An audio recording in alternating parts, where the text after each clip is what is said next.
In today's video, I'm getting the Platinum Trophy on High on Life. To get the Platinum Trophy, I have to complete the entire story, obtain all Gatlian guns, defeat multiple bosses, find all chests in the game, and save the Earth. High on Life has 33 trophies, including the Platinum Trophy. The game can be completed in one playthrough, but if you're an idiot like me, you miss one of the missable trophies and have to play the part of the game for a second time. If you liked the video, make sure to like and subscribe. The game begins with our sister Lizzie as we witness aliens invading Earth. The leader of the G3 cartel, Garmantuous, picks up a human and uses them as a drug. One of the aliens get killed and they left him behind. As I walk towards the dead alien, I obtain his gun, which turns out to be a Gatlian. Gatlians are a race of firearms and this one is named Kenny. Kenny helps us escape the Earth by teleporting our house to Blimp City, where we meet former bounty hunter called Jean. Jean gives us a suit and helps us with setting up bounties to defeat the G3 cartel. Our first target is called Ninetorque, so we go inside the slums to find the boss. While entering the slums, we get greeted by this kid-looking alien called Slumsley. To get the first trophy, all I had to do is kill the alien. Well, he does ask for it. Don't feel sorry for him, he turns out to be 30 years old, so he's not a kid after all. In the slums, I have to defeat enemies that look like ants in order to get to Ninetorque. After defeating multiple enemies, we end up at a secret meeting and we pretend to be the buyer. They try to sell me this talking knife, and as soon as I pick it up, a trophy popped up. We instantly use the knife and kill the two sellers. Kenny tells us about a special attack that I can use and I have to juggle an enemy in the air. After juggling one alien in the air with at least 5 shots, a trophy popped up. When we reach the boss, we see Ninetorque, but he's arguing with another numbered Torque. Jean already said there were up to 15 Torques, but I guess they killed each other just to be the boss. While fighting Ninetorque, I had to avoid the lasers and quick movements. This boss wasn't that hard to defeat. When I defeated her, she tried to take me with her, but I used my knife to sling above the laser. I get a trophy for defeating Ninetorque. We take a piece of her body to use for the bounty and earn some money. I also got rid of 5 Torque. I don't want to come back here to kill another boss. With Kenny and Ivy, I head back to the house, where Jean took his spot on the couch. He will actually never leave this couch again. Knifey was originally from Jean, and I guess Knifey is still holding a grudge, because he asks me to stab Jean. Being the good guy that I am, I do what he tells me to do and I get a trophy for it. Jean made a portal where I can go through to travel to another planet and fight more G3 bosses. This is where I made the biggest mistake. There were 2 bounties on the bounty board, Krubus and Douglas. To not miss a trophy, I should have picked Douglas for my second bounty, but instead I picked Krubus. This leads to me missing a missable trophy, so I have to play a second playthrough in order to get all the trophies. So the bounty I picked was Krubus. I traveled through the portal to Zephyr Paradise and met some new enemies. I meet with Krubus' friend and he gives me a warp remote. With this warp remote, I can warp in any base or chunk of space into a location. This helps me with getting through the map, and I also have to use it later in the game to get a couple of trophies. I make my way to the mine site and have to figure out the coordinates to Krubus in order to warp there. With the coordinates and a warp disk, I was able to spawn in Krubus. As a real miner, Krubus uses his ability to attack from underground. He also has a Gatlian gun that he uses to shoot off metal rings. I easily defeat him and get a trophy for it. I take a piece of him for the bounty, but I also take his Gatlian gun. I get a trophy for obtaining Gus. Gus is basically a shotgun weapon, but can also shoot these slices of metal that I can use to reach some areas I wasn't able to reach earlier. For the next bounty, I picked Douglas, and the portal to Port Serene opened up. Before I went to Dragtown, I had to clean up the old town and get rid of the enemies. Dragtown was this futuristic town full of neon lights and fancy buildings. I had to complete the G3 recruitment in order to reach the boss fight. After completing the recruitment and leaving the center, I meet up with Dr. Joopy, and I have to help him get back to his family. Dr. Joopy is a squid and needs help to get through the sewer. After helping Dr. Joopy, it turns out that he was actually Douglas, and I have to fight him in an ultimate battle. Douglas also has a Gatlian gun and uses it to shoot me. Also, the floor has these panels that can be turned on and you'll get electrocuted. After defeating Douglas, I get a trophy. I collect his DNA for the bounty and also get his Gatlian gun, Sweezy. I get a trophy for it. Sweezy has the ability to slow down time, which I can use to go through vents. The gun also has rapid fire, but Kenny is still my favorite gun. After being back in Blimp City, I'm on my way to the store to buy a backpack. I meet Stan and he sells vials of alien cum. In order to get a trophy after the story ends,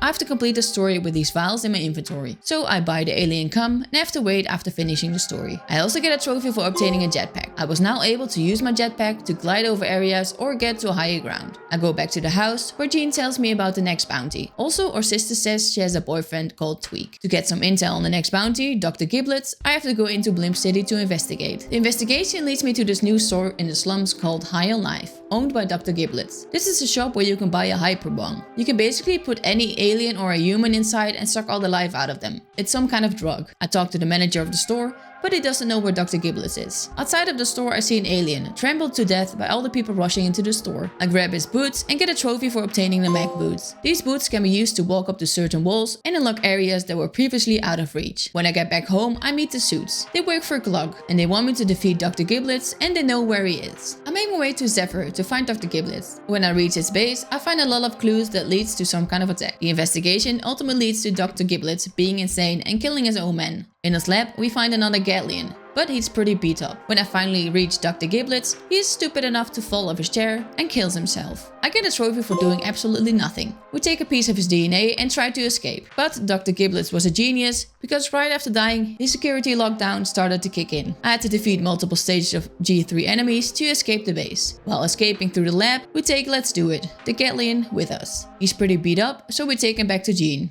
so he can fix him. The next bounty is the Scrandal Bros. We reach the Scrandal lab and have to defeat multiple enemies again. I meet a doctor and she tells me about the experiments. They try to fuse humans with aliens, but when I press the button, the experiment goes horribly wrong. In the lab, I also find another Gatlian. I get a trophy for obtaining Creature. Creature can launch these little freaks out of his gun that can help to open doors, but also eat and hypnotize enemies. When I reach the boss fight, I see 3 Scrandal brothers. I have to defeat all of them in order to get the trophy. They can fight on their own, but can also merge together into a big boss. After spamming the little freaks from Creature, I defeat the Scandal Bros and earn a trophy. For the next trophy, I had to complete multiple stages between the different bounties. In the beginning of the game, I bought a drum and gave it to this kid on the street called Globo. After the next bounty, I went outside and I see this crowd forming around him. He's really good at making music on the drum. The next time I went outside, I see that the kid is gone and I talk to his dad. He tells me that Globo got signed to this big company and got a gig on a TV show. After defeating the Scandal Bros, I went back outside into Blimp City. When I looked at the TV, I saw Globo playing his drum. I get a trophy for watching Globo's rise to fame. Back at home, our sister Lizzie is missing.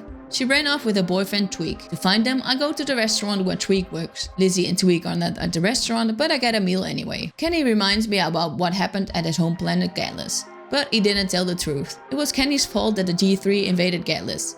Kenny led them to the planet and got everyone killed. After Kenny finishes his story, we see Lizzie and Tweek outside. Before I leave the restaurant, I get a trophy for paying the bills at Applebee's. While trying to reach Lizzie and Tweek, I have to fight more enemies. I get a trophy for popping 20 eyeballs of grunts, the little yellow enemies with one eye. Eventually, I bring Lizzie back home and I go for the next bounty. The next bounty I had to defeat was Nippelon, but not before Kenny tells his fellow Gatlians that he was the reason that their home planet got destroyed. Luckily, we talk things out at the saloon with some drinks. To reach Nippelon, I have to get covered in goop in order to not get caught. We blend in at some kind of lounge where we can order all sorts of drugs. Humans, zero-G, Virgils, you name it. This weird looking alien tried to suck the life out of this human, so I decided to just shoot him and blow my cover. To reach Nippelon, I have to make my way up to the tower, while fighting a lot of enemies. When I reach Nippelon's office, I have to fight him through multiple stages. In the first stage, I just have to shoot him inside his office.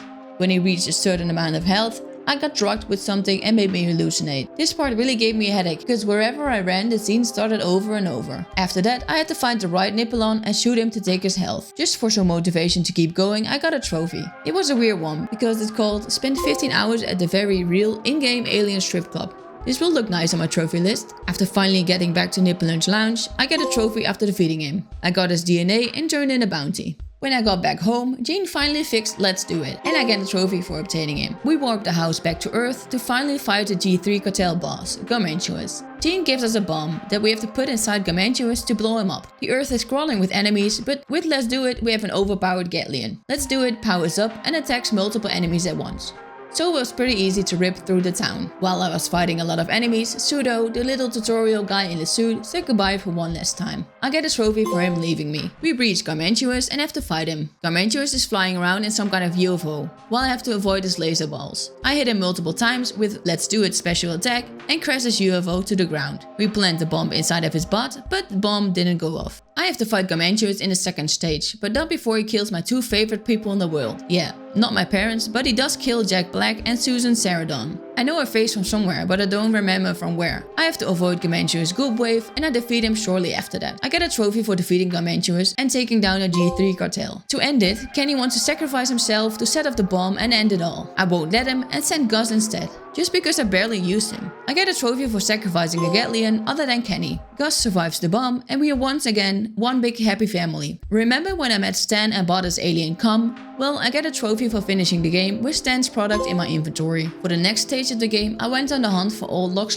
chests. I popped a couple during the story of the game, but some of the chests can only be opened after unlocking all the Gatlians. I also found these hints on Dr. Gurgler, which is basically the start of the DLC. After I discovered Dr. Gurgler's hideout in Human Haven, I get a trophy. When I discovered the path a little more, I meet Dr. Gurgler. He's the scientist that wants to discover the secrets of the universe, whatever that means. I'm not playing the DLC for this video, so I went on with my other tasks. So after finding all the chests on every planet, I only had a couple of them left. The last ones are in these warp discs that I can use to spawn in a small scene. I spawn in a movie theater and get a trophy when I walk inside. You can actually watch full movies inside, but I don't have time for that. I have 6 warp bases to unlock. The last one was the skate park, where I had to get a score above 40,000 points in 1 minute to get the last chest. First I get a trophy for unlocking and exploring every collectible warp base, and after that I open the last chest and I also get a trophy for that. These Lox chests contain money but also trading cards. So after opening all of the chests, I almost had all of the cards already. The last 2 cards I was able to buy at the store. I get a trophy for collecting all the cards in the game. The next trophy was a bit RNG based, because I had to watch through an entire show on TV. It was this really boring one, where a robot was counting down, but it took over 8 minutes to complete. Of course I didn't watch the entire thing,